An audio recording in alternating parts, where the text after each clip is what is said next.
Some of you might remember that last year the company Ruko gave me a drone to try out, and I learned how to fly it, and it worked pretty well, but I wasn't super happy with the video footage, so I haven't really used it very much. Well, they contacted me again, said they had one that had better footage, and would I like to try it? So here we go, the Ruko F11PRO 2. So let's give it a shot.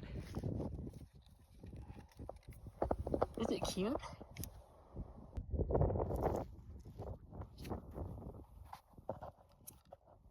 It's good to have a nice clear spot with no grass, because otherwise we have a little weed whacker action going on here. This is the control. This is the kind of the upgraded one, I guess, because it's different from the one in their manual.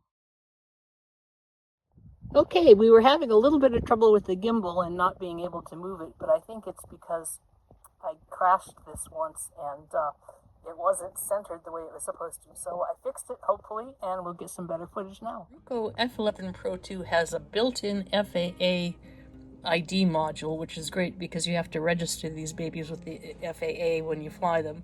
It has 6K and 4K images. It has enhanced stability with ultrasonic and optical flow sensors. I wasn't sure what those were, so I looked it up, and ultrasonic and optical flow sensors are all about how the drone senses where it is in the XYZ axis of space. A 3-axis gimbal camera, and you've seen I have had some issues with that, but I think it was all me and not the machine. I think that crashing it might have had something to do with it. There are 2 batteries, and it has level 5 wind resistance.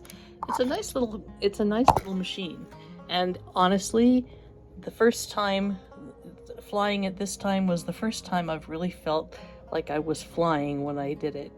I was flying up to the hills, and it was amazing. It felt like I had wings, so that's pretty cool. The 2 provided batteries give you 60 minutes of flying, so that's pretty good.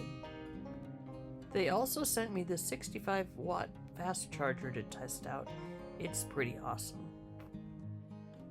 The Ruko F11PRO 2 also has a follow mode, which I was testing out here, but I did learn that you maybe want to have it up a little bit higher and when it's following you, and not try to, oops.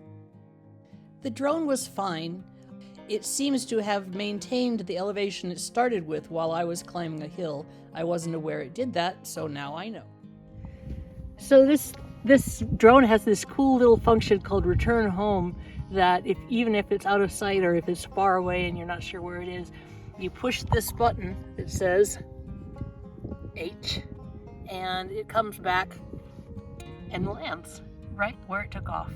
And I had to move it around just a little bit because of the grass. I think it's within like 3 yards or something like that, and we're just in an empty spot here.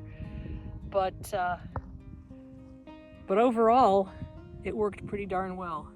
What do you think, Ava? Did you like it?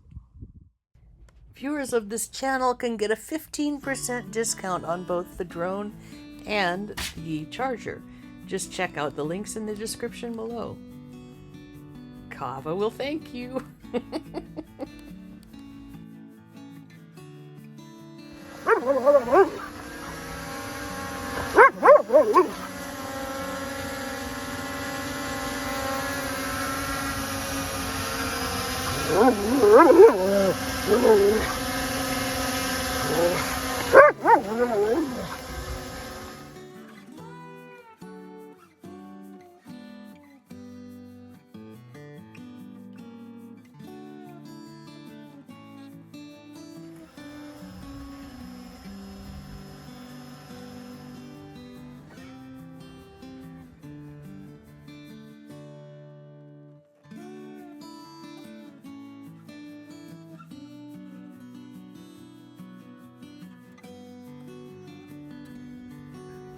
Let's go up higher. 88 feet. I don't see any hawks today, that's good.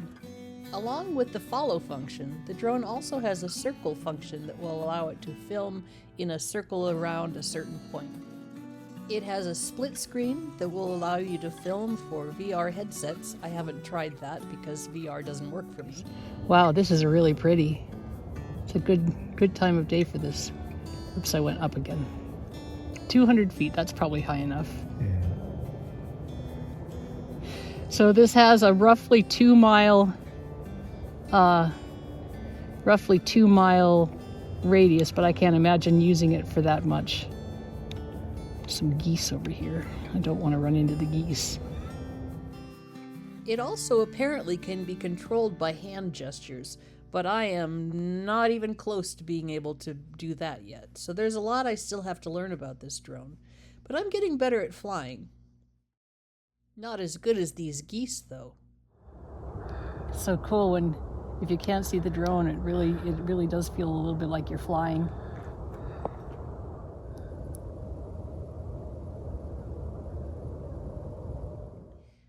This drone definitely has better image quality than the first one that I tested. I did have some trouble downloading the photos because the micro SD card couldn't be read by my MacBook, and it appears to be a problem that if you're using a Windows machine doesn't exist. You can film it on your phone, but that is a lower resolution than the micro SD card. So that's a little bit of a problem for Mac users. However, overall, the quality is good, the price is good, and I had a lot of fun flying this drone. And the dog had a lot of fun too. Thanks for coming along. This is Kate from Katie Did. Keep on doing.